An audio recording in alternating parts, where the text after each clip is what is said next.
تکافل company ہے، یہ سہولیات کیا کیا دیتی ہے؟ معاشی تحفظ کو حاصل کرنے کے بجائے شریعہ کمپلائنٹ پروڈکٹ. تو علاج معالجے کے حوالے سے بھی اس میں کوئی سہولت شامل ہوگی یا نہیں ہوگی تو اس کی کیا شکل ہوگی؟ مخصوص قسم کے ان کے پروڈکٹس ہوتے ہیں. جامعہ بنوریہ عالمیہ کے ساتھ ایک عدد معاہدہ ہوا ہے پاک قطر تکافل کا. جامعہ بنوریہ نے بھی ویسے ہی ایک قدم اٹھایا. وہ ایک نام بہت سنتے پروویڈنٹ فنڈ. 3 ایسی چیزیں ہیں جس میں سے کوئی ایک چیز دینا تمام آرگنائزیشن کو اپنے امپلائیز کو دینا لازم ہے.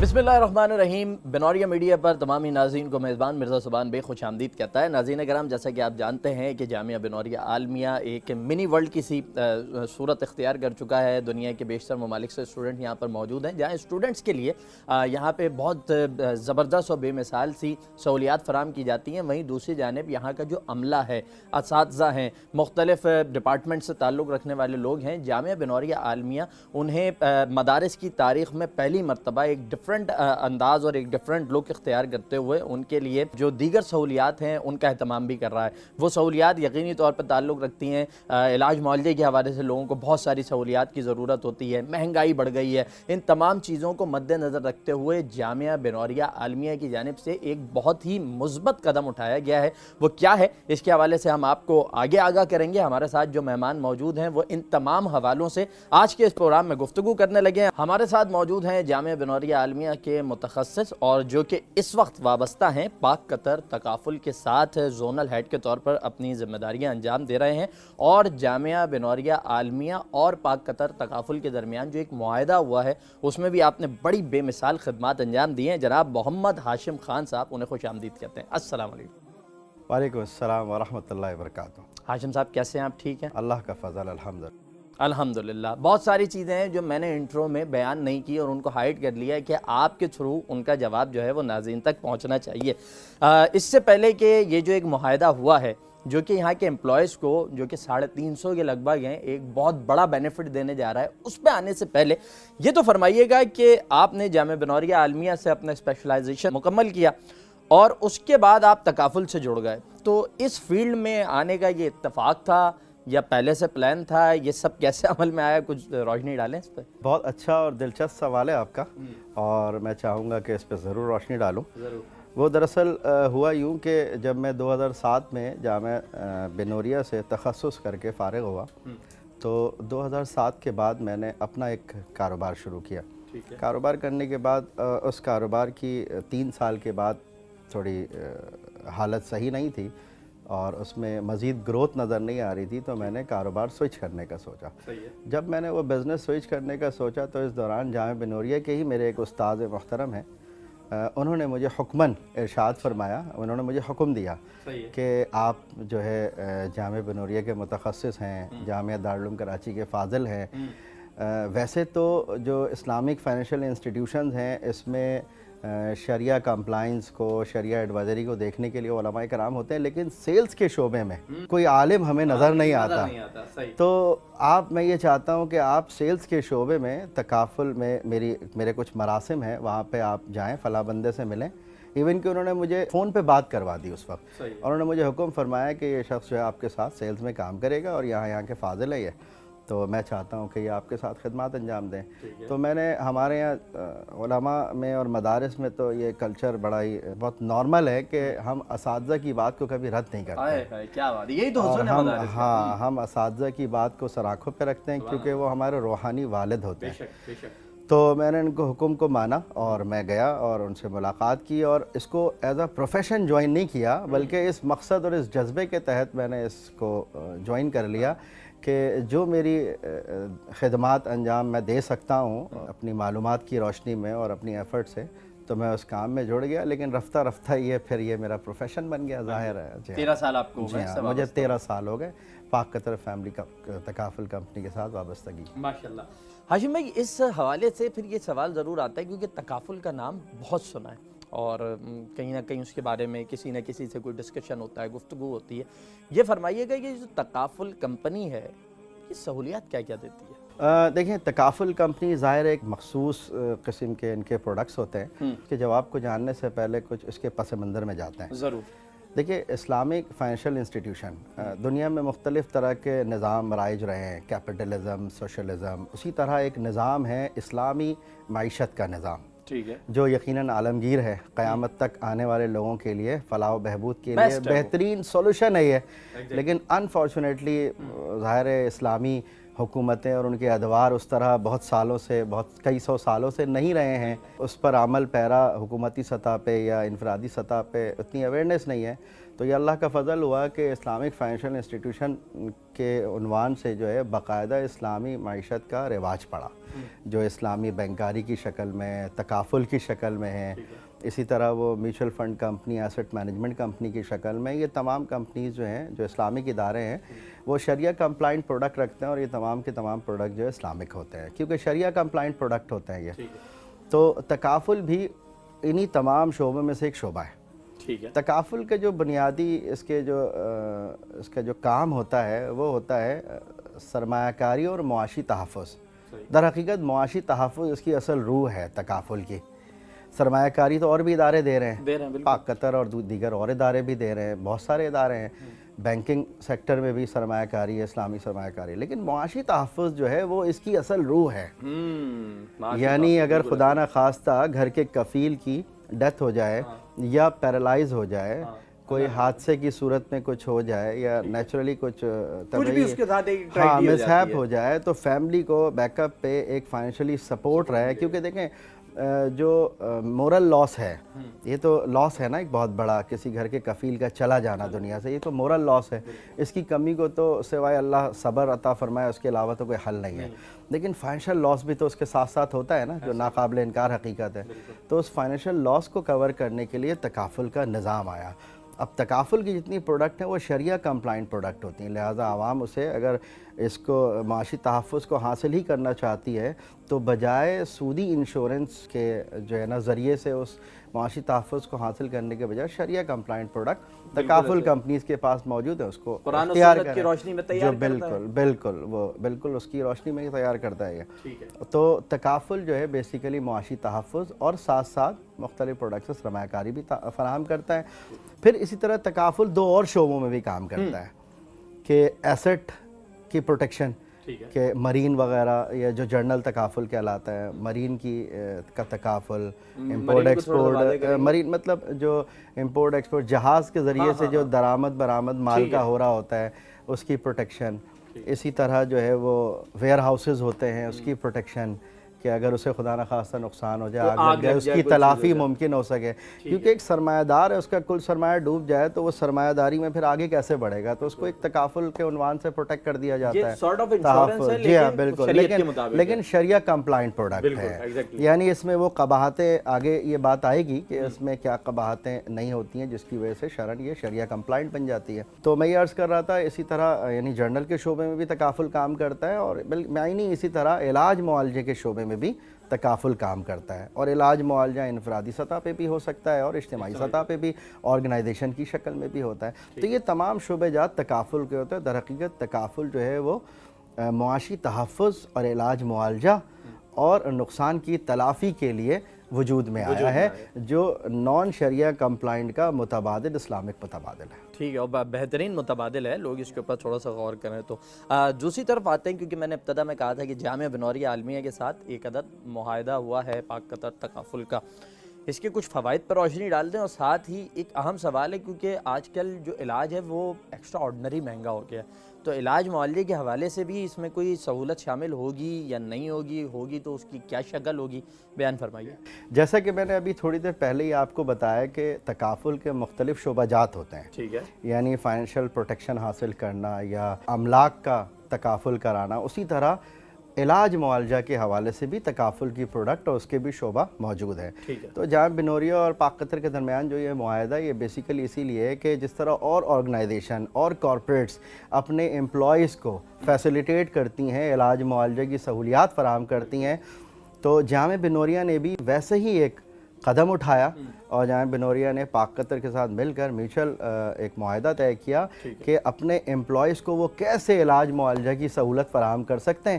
تو اس معاہدے میں بیسیکلی پاک قطر اور جامعہ بنوریہ کے درمیان ایک معاہدہ طے پایا جس کے تحت جو ہے جامعہ بنوریہ کے تمام امپلائیز علاج معالجہ کی سہولت حاصل کر سکتے ہیں. اچھا اس میں امپلائیز ٹیچر ہو کوئی بھی ہو کلرک ہو جی ہاں جتنے بھی جی ہاں سب جتنے بھی انہوں نے اپنے امپلائیز ان کے رجسٹرڈ امپلائیز ہیں جس کا انہوں نے ہم سے معاہدے کے درمیان جو ہمیں ڈیٹا دیا اس ڈیٹا کے تحت جتنے امپلائیز ان کے آفیشیلی ہیں وہ سارے کے سارے کورڈ ہیں اور علاج معالجہ کی سہولت اور معاشی تحفظ دو طرح کی سہولیات دی گئی ہیں تمام امپلائیز کو.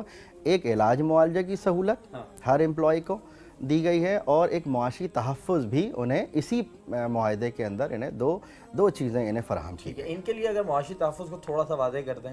معاشی تحفظ سے مراد اگر کسی امپلائی کی خدا نخواستہ ڈیتھ ہو جاتی ہے چاہے وہ نیچرل ڈیتھ ہو یا ایکسیڈنٹل ڈیتھ ہو تو اس صورت میں بھی ان کو فیسیلیٹیٹ کیا گیا اور ایک رقم جو ہے وہ طے کی گئی ہے کہ وہ کمپنی کی طرف سے انہیں دی جائے گی. ٹھیک ہے وہ جتنی بھی ہے وہ کمپنی کا اور ادارے کا معاملہ وہ کہا جائے. ٹھیک ہے. ہاشم بھائی ایک نام بہت سنتے ہیں پروویڈنٹ فنڈ. جی پروویڈنٹ فنڈ کے پیسے لے لیے یہ کروانا تھا وہ کروانا تو یہ پروویڈنٹ فنڈ یہ ہے کیا بیسیکلی؟ پروویڈنٹ فنڈ کو سمجھنے سے پہلے اس کا تھوڑا سا پس منظر سمجھ لیں اور پاکستان کا ایک قانون بھی سمجھ لیں. ٹھیک ہے. پاکستان کے لیبر لاء میں یہ چیز ہے کہ 3 ایسی چیزیں ہیں جس میں سے کوئی ایک چیز دینا تمام آرگنائزیشن کو اپنے امپلائیز کو دینا لازم ہے. ٹھیک ہے. لیبر لاء کے قانون کے تحت. ہاں صحیح. تو ایک ہے کہ پینشن پلان اپنے امپلائیز کو دیں یعنی کسی کمپنی کے ساتھ معاہدہ کریں اور پینشن کی سہولت انہیں فراہم کی جائے کہ ریٹائرمنٹ کے بعد یا تو یہ ایک بینیفٹ دیں اپنے امپلائیز کو یا جو ہے گریجویٹی فنڈ دیں یعنی بیسک کا کوئی طے کر لیا جائے اور بیسک کے اوپر کہ اتنے سال یا اتنے مہینوں کا فنڈ جو ہے وہ ریٹائرمنٹ کی صورت میں یا جانے کی صورت میں امپلائی کو بینیفٹ دیا جائے گا گریجویٹی کی شکل میں. اسی طرح ایک تیسری چیز ہے پروویڈنٹ فنڈ. یہ 3 میں سے کوئی ایک سہولت دینا لیبر لاء کے مطابق کوئی ایک ہر آرگنائزیشن کے لیے لازم ہے. پروویڈنٹ فنڈ انہی تینوں میں سے ایک چیز ہوتی ہے. پروویڈنٹ فنڈ اس طرح ہوتی ہے اس کی تکییف اور اس کی صورت یہ ہوتی ہے کہ آرگنائزیشن اور امپلائی مل کر بیسک کا کچھ پرسنٹ 8.33% بیسک کا جو ہے وہ جتنا امپلائی کے سیلری سے کاٹا جا رہا ہوتا ہے اتنا ہی آرگنائزیشن امپلائر بھی اپنی طرف سے ملاتا ہے. اچھا. دونوں مل کر ایک ڈبل رقم ہو جاتی ہے. اس کو وہ انویسٹ کر دیتے ہیں کسی انویسٹمنٹ کمپنی کے ساتھ پھر وہ پیسہ گرو کرتا ہے یا اس سے اور دیگر بینیفٹس بھی حاصل کیے جا سکتے ہیں. تو وہ پروویڈنٹ فنڈ اس طرح وہ مینج بھی ہوتا ہے. ایک دوسری کمپنی آ کر اس کا پورٹ فولیو لے لیتی ہے اور اس کو گروتھ دیتی ہے پیسوں میں. ہاں اور وہ پیسے بڑھتے رہتے ہیں. اب جب یہ امپلائی ریٹائر ہوتا ہے یا چھوڑ کر جاتا ہے تو اس کو ایک اچھی رقم مل جاتی ہے جس سے وہ اپنی فیملی کی بہترین کفالت کر سکتا ہے. یہ ہوتا ہے ایک پروویڈنٹ فنڈ. اس کی ایک شکل یہ ہوتی ہے. یہ ڈیتھ کی صورت میں بھی ہوتا ہے؟ نہیں یہ تو ان پیسے کو ملٹیپل کرنا پیسے کو جو ہے نا گروتھ دینا یا پیسے کو جمع کرنا یہ ضروری نہیں ہوتا ہے کہ ایک آرگنائزیشن پیسے کو جمع کر کے گروتھ بھی کر رہی ہو. یہ تو ایک اچھی صورت ہے کہ اس پیسے کو گروتھ بھی دی جائے اور اس پیسے کو مزید بڑھایا جائے ایک حلال انویسٹمنٹ کر کے. لیکن ایسا بھی ہو سکتا ہے کہ یعنی امپلائر اور امپلائی یعنی ملازمین اور کمپنی دونوں مل کر پیسے تو جمع کر رہی ہو لیکن شاید انویسٹ نہ کر رہی ہو کہیں گرو نہ کر رہی ہو لیکن پیسے کو جمع تو کر رہی ہے. تو ریٹائرمنٹ کی صورت میں وہ امپلائی کے ہو جاتے ہیں وہ یا بیچ میں چھوڑ جانے کی صورت میں آرگنائزیشن جب چھوڑ دے تو اس کے ہو جاتے ہیں جو کچھ جمع ہوا ہے. جی ہاں آپ اپنے ساتھ لے تو یہ کہلاتا ہے پروویڈنٹ فنڈ. یہ پروویڈنٹ فنڈ ہو گیا. اچھا یہ جو معاہدہ ہوا ہے جس میں پاک قطر اور تکافل کمپنی اور جامعہ بنوریہ عالمیہ ایک پیج پر اکٹھے بھی ہو گئے اور وہ چیز طے پا گئی ہے اور یہ سہولت اب مل جائے گی بنوریہ کے ملازمین کو.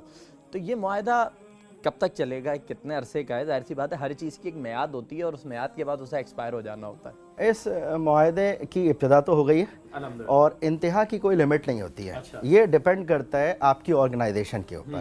یہ آپ کی آرگنائزیشن یعنی یہ بنوریہ جب تک اس ڈیل کو کرنا چاہے جب تک میچیور کرنا چاہے جب تک کنٹینیو کرنا چاہے وہ آرگنائزیشن کے اوپر ڈیپینڈ کرتا ہے. سال 2 سال 3 سال یہ ڈیپینڈ کرتا ہے کسی بھی امپلائر کے اوپر کہ جب تک وہ اس کو کنٹینیو کرنا. اب یہ 3 سال چلے گا یا 30 سال چلے گا یہ بنوریہ یہ ڈیپینڈ کرتا ہے آرگنائزیشن کے اوپر. ٹھیک ہو گیا. یہ فرمائیے گا کہ جس طرح میں نے ابتدا میں بات کہی تھی کہ جامعہ بنوریہ عالمیہ کا خاصہ یہ ہے کہ پوری دنیا یہاں پہ بسی ہوئی ہے وہیں یہاں پہ بہت سارے بیرون کے اساتذہ کرام بھی موجود ہیں اور ملازمین بھی ہیں. تو یہ فرمائیے گا کہ کیا وہ ان تمام سہولیات سے فائدہ اٹھا سکیں گے؟ دیکھیں ایک اصولی بات ہے اور یہ ایک قانونی مسئلہ بھی ہے کہ جو این آئی سی ہولڈر ہوتے ہیں جو پاکستانی نیشنل کہلاتے ہیں, ٹھیک ہے, چاہے وہ این آئی سی ہولڈر نائک کاپ ہو یا پاکستانی نیشنل آئیڈینٹی کارڈ ہو یا پاسپورٹ ہو, نیشنلٹی تو ملی جو نیشنلٹی ہوتی ہے وہ تمام لوگ, چاہے وہ اس وقت پاکستان میں رہتے ہوں یا دنیا کے کسی بھی کونے میں رہتے ہوں,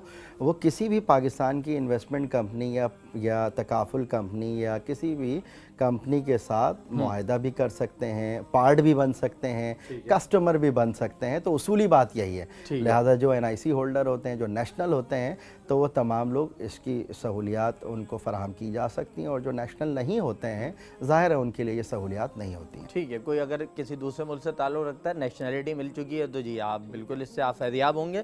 لیکن اگر نہیں ہے تو کیونکہ یہ قانون کا ریاستی عمومی قاعدہ ہے, یہ ایک عمومی قاعدہ ہے, جی ہاں, ریاستی انٹرنیشنل لاء ہے یہ ہر جگہ, اور اسی کے مطابق ہی تمام کمپنیز عمل کرتی ہیں. ٹھیک ہے. ہاشم بھائی, اگلی بات میں یہ ضرور جاننا چاہوں گا کہ یہ تو طے ہو گیا جی جو نیشنل لوگ ہیں انہیں فائدہ ہو رہا ہے, لیکن یہ جو علاج معالجے کی سہولیات ہیں یہ صرف کراچی میں ہی ہم اس کے لیے اپلیکیبل ہیں کہ کراچی کے کسی ہاسپٹل میں آپ علاج کی کوئی سہولت حاصل کر لیں, یا آپ پاکستان کے کسی بھی شہر اور کسی بھی ہاسپٹل کسی بھی صوبے میں جا کے جو ایک مخصوص ایک اماؤنٹ ہوگا اس سے آپ یوز کرتے ہوئے اپنا علاج کروا سکتے ہیں؟ دیکھیں یہ بالکل بہت اہم بات ہے. یہ ہر کمپنی جو بھی علاج معالجے کی سہولیات اپنے پروڈکٹ کے اندر دیتی ہیں تو وہ پاکستان کے مختلف شہر, یعنی تمام شہر اور بہت سارے ہاسپٹلز ان کے پینل باڈیز کا حصہ ہوتی ہیں. یعنی ایک ہاسپٹلائزیشن کا ایک لسٹ ہوتی ہے, ایک پینل باڈی ہوتی ہے. تو ہمارا ادارہ ہو یا جو بھی ادارہ ہو, پورے پاکستان کے مختلف ہاسپٹلز, چاہے وہ کراچی ہو یا کراچی کے علاوہ کوئی اور شہر ہو, بڑے چھوٹے ہر شہر, خاص کر بڑے شہروں میں, تو اس پینل باڈی کے اندر جتنے بھی ہاسپٹلز آتے ہیں وہ تمام کے تمام ہاسپٹلز شامل ہوتے ہیں. لہٰذا اگر کوئی امپلائی یا کوئی کلائنٹ ایسا ہے کہ جو جس وقت وہ علاج کرانا چاہتا ہے یا علاج کی ضرورت ہے اسے, اور وہ کراچی میں موجود نہیں ہے, وہ لاہور, اسلام آباد, پشاور, کوئٹہ, کسی ایسی جگہ بھی ہے جو بھی بڑے چھوٹے شہر ہیں, اور وہاں پہ ہمارا پینل ہاسپٹل موجود ہے, تو وہ اس ہاسپٹل میں اس کارڈ کو استعمال کر سکتے ہیں اور اپنا علاج معالجہ کرا سکتے ہیں. ٹھیک ہے. اور اگر کسی آپ چھوٹے شہر میں تو نیئر بائی میں کسی بڑے ہاں, شہر میں نیئر بائی, جی ہاں, بالکل انشاءاللہ تعالی مل جائے گی. ایسا ہی. ٹھیک ہے.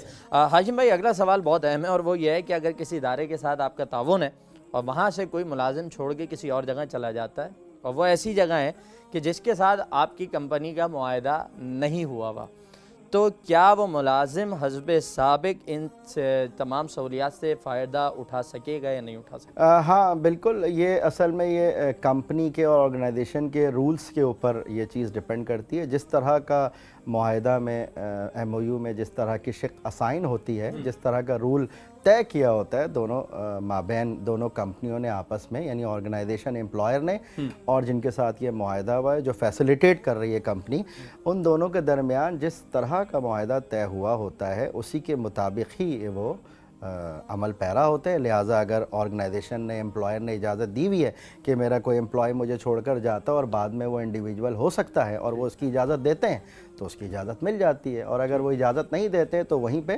وہ معاہدہ اس شخص کے ساتھ ختم ہو جاتا ہے. یہ ڈیپینڈ کرتا ہے دونوں آرگنائزیشن, یعنی جو امپلائر, جو ادارہ ہے آرگنائزیشن وہ, اور جس کمپنی کے ساتھ معاہدہ کیا ان کے باہمی رضامندی کے اوپر جو ایم او یو سائن ہوتا ہے اس کے مطابق, جو آپ کا ایک ایگریمنٹ ہے اس پہ بیس اسی کے مطابق. ٹھیک ہے. آخری سوال آپ سے لیں گے, یہ فرمائیے کہ, اور یہ بہت اہم ہے سمجھنے والوں کے لیے کیونکہ ہم جامعہ بنوریہ عالمیہ میں موجود ہیں اور آپ خود بھی اسپیشلائزیشن آپ نے کر رکھا ہے.